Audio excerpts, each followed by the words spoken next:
opportunity for everybody to participate. So there must be some link between the ward committee and something in my neighborhood which caters to this, that I want this and I want to submit that, and that can be picked up in the discussions of the ward committee. So the area sabha is not seen as an administrative platform, it is seen as only as a way of communicating and doing some of the participation work at the neighborhood. In terms of there are lots of points that were raised by all the groups. What kind of relation, whether vertical or horizontal?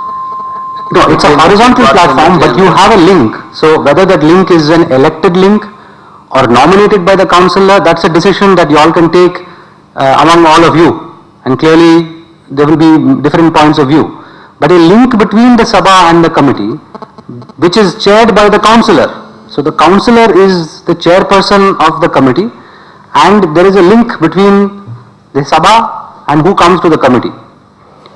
And that not, you have got a structure where there are other forms like the neighborhood groups, like the Kudumbashree groups. Let them also be there, because you want extra voice for the poor. You want to make sure poor get more voice. But you can have more than one form of structure in the ward committee, which you already have. 95 people are there already in your ward committee according to the way you described it this morning. The other points about administration, who bears the cost, you need to have a physical location, all these are important. And in fact, I would say these things, the more you make it a smaller unit, the less the costs of these things are. Meeting for 2,000 people is a lot more expensive than meeting for 100 people or 150 people in a smaller area. So, but they are important, they need to be addressed. You can create incentives, by the way, for the community to say, if they genuinely are interested, the point I made this morning, these structures must first of all improve the finances of the municipality. There is a lot of opportunity to do that. That can be a challenge to the community. To say, if we are only collecting 30% of our property taxes, 40% of our property taxes, this is the challenge. The number one challenge is, let us raise our resources. Let us collectively, and we can, somebody asked in the morning, can we learn from Porto Alegre? These are real experiences. People contributed more, revenues doubled, tripled, because they saw their money working for them. And by the way, sir, the morning point you made about the ward starting to allocate the money, it was not intended like that. It's saying there is a development index. So most of the money will go to the municipality, which will then allocate based on which is the lower developed area, which is the upper developed, so the commercial area doesn't get back all the money, etc. So there are balancing effects. So there are details which are alluded to in the Nagaraj bill, but all the four groups have really talked about important issues of how. I feel that these issues can be addressed without taking away from the basic principles that are being put forth. But if you don't address them, as you all have said, there is no point talking about participation without getting victories on the ground.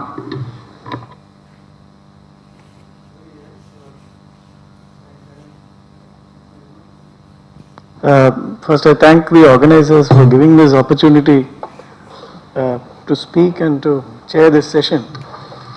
The first thing is that every time I come to Kerala and go back, I feel very proud of being a Malayali. But I prefer to stay outside.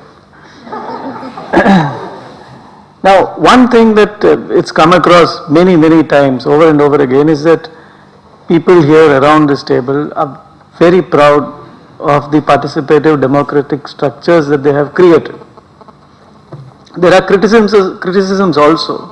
In fact, I think some of you are being very harsh when you criticize your own system. For example, when you say that people are not participating, I can always interpret it that people don't want to participate because they are quite happy.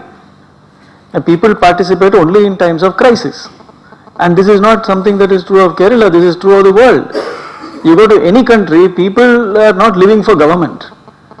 People are quite happy to have government in the background, and they only come rushing to the town hall if there is a calamity or if there is something that affects the community. Most people like government to exist in absentia.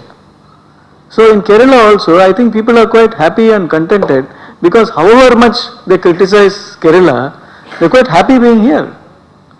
So I don't think you should be really bothered about people not coming to participate. However, even though Kerala is quite unique, in many ways, even with the discussion around this table, you are not unique.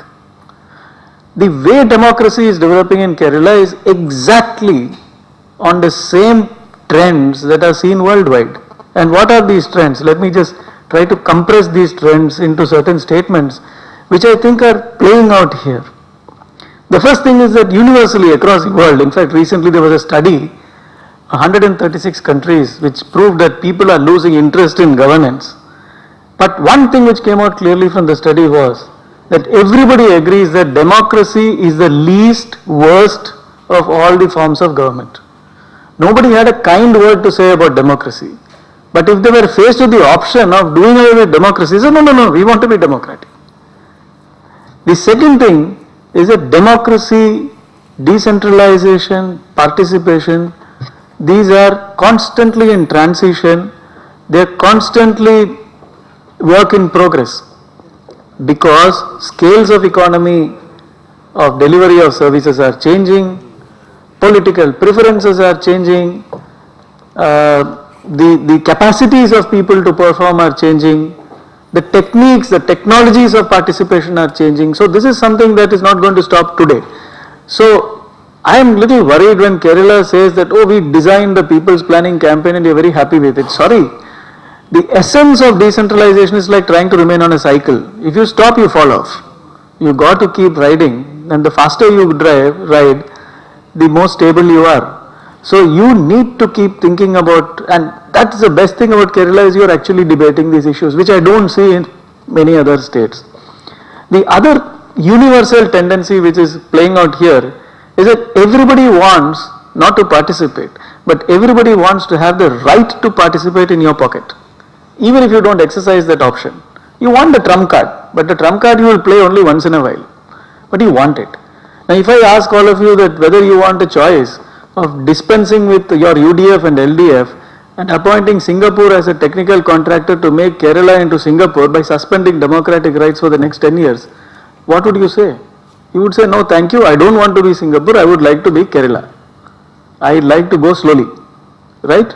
So that's it. So you want to have the right to participation.